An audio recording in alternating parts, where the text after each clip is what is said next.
Nama saya Syafiq bin Muhammad Ikhwan. Telah bertugas di Jabatan Pertanian selama 22 tahun lah. Skop kerja saya selama 10 tahun saya sebagai ejen pengembangan pertanian, iaitu masa tu tanggungjawab saya sebagai pembantu pertanian lah selama 10 tahun.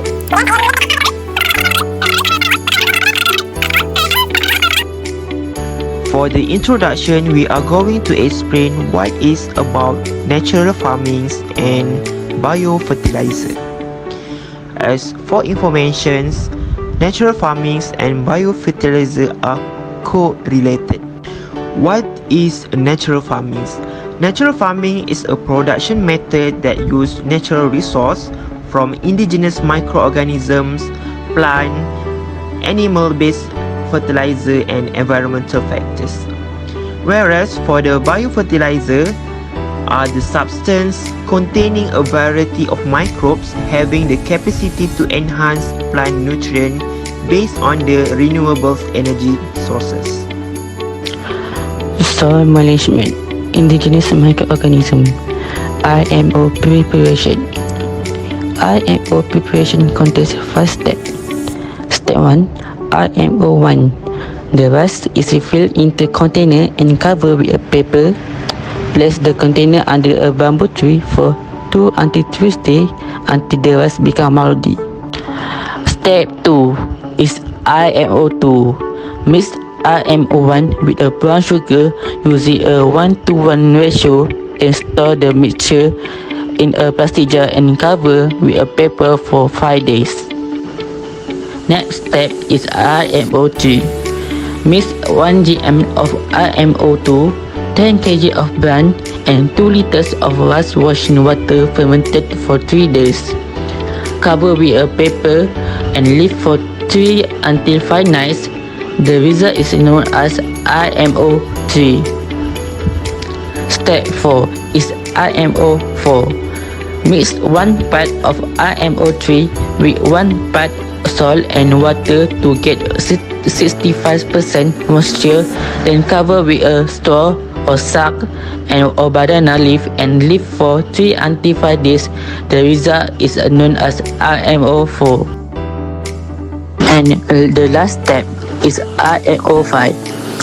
IMO 4 is a mix with the chicken, goat and cow duck at the rate of 1:10. Sprinkle with the water to get 65% humidity and leave for 2 weeks. The result is known as IMO 5. Preparation fertilizer. Fertilizer preparation has 3 methods.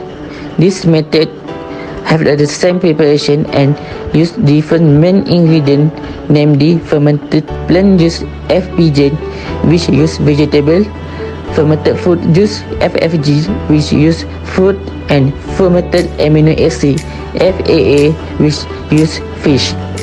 Then the main ingredient is mixed with the brown sugar in a ratio of 1:1 and cover with a paper and tight. Store for 5 until 7 days in the shady place. After 5 to 7 days of storage, strain and store in the container, and the fertilizer is ready for use. This method of fertilizer preparation uses the concept of osmosis to remove nutrients in the leaf and food. For example, molasses the weight the same as the material used to allow the osmosis process to take the place. Furthermore, I would like to talk about the material of planting as one of the source of fertilizers in natural farming. The farmers usually will use fruits or plants as their sources to make liquid fertilizers. These fruits or plants have to undergo osmosis to remove their nutrients first. This type of source can be used in the making of fertilizers such as fermented plant juices or fermented fruit juices.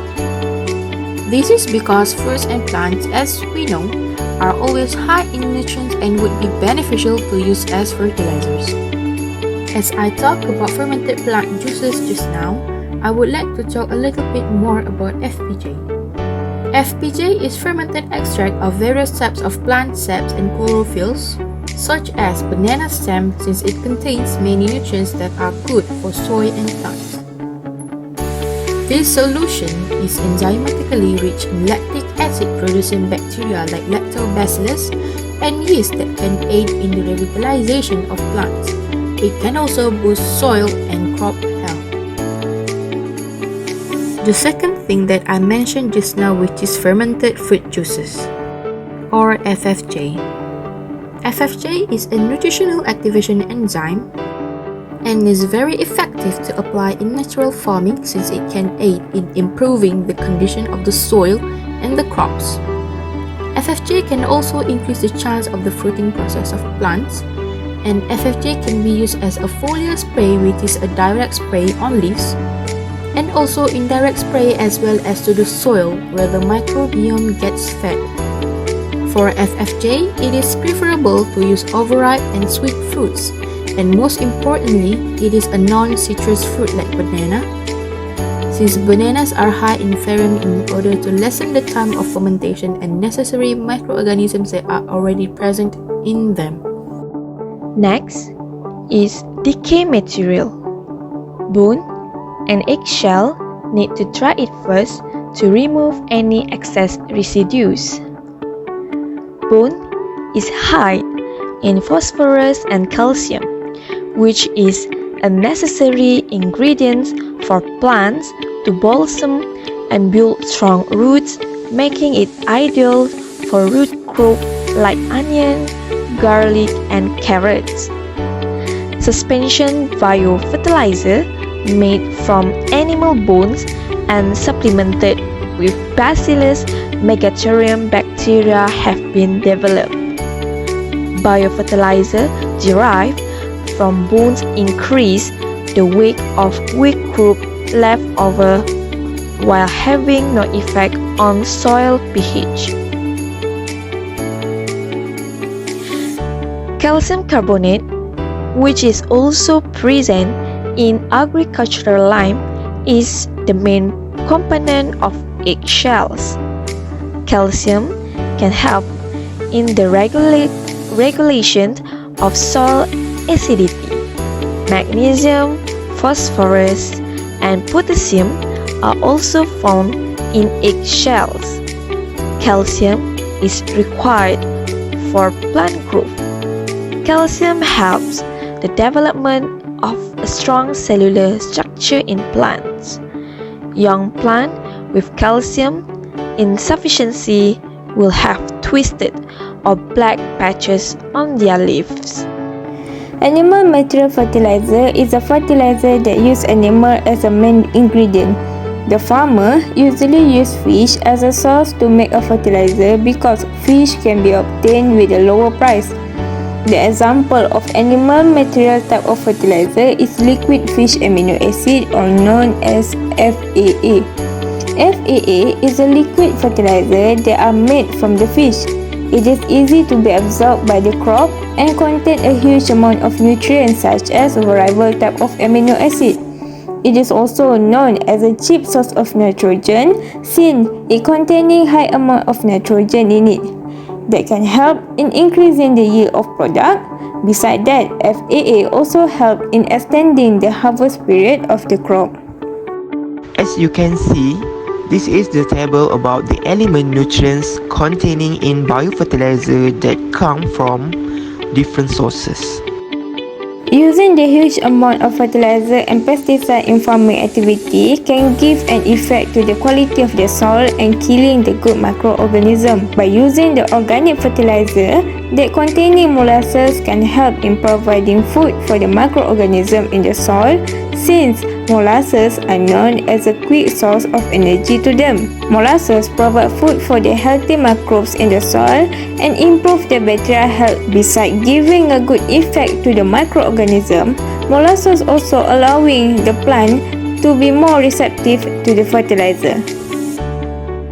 Now, the advantages of natural farming and the advantages of biofertilizers. Advantages of natural farming firstly is eco-friendly and cost-effective. Secondly, it can increase profit through the decrease of cost of production by 30%.